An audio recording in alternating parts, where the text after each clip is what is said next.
টানা বর্ষণ, ভারতীয় ঢল, এই দুটি কারণে হু হু করে বাড়ছে গোমতী নদীর পানি।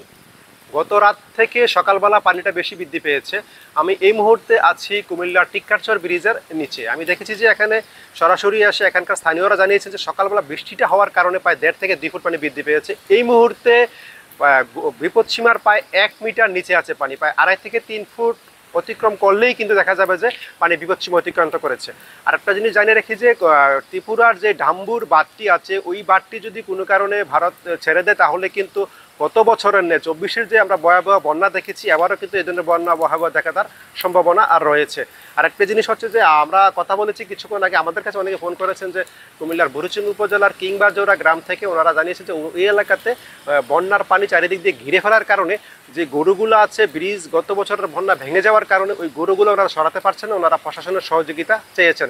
এখানকার স্থানীয়দের সাথে কথা বলেছি, ওনারা জানিয়েছেন যে গতকাল সকালে এখানে পানি ছিল না, কিন্তু আজকে এখানে পানি উঠে গিয়েছে, প্রায় 3 থেকে 4 ফুট কিন্তু গত রাত এবং সকাল মিলিয়ে বৃদ্ধি পেয়েছে। এখন এই মুহূর্তে আমি এম হাসান সরাসরি আপনাদেরকে দেখাচ্ছি টিক্কারচর ব্রিজের এলাকার সর্বশেষ চিত্র।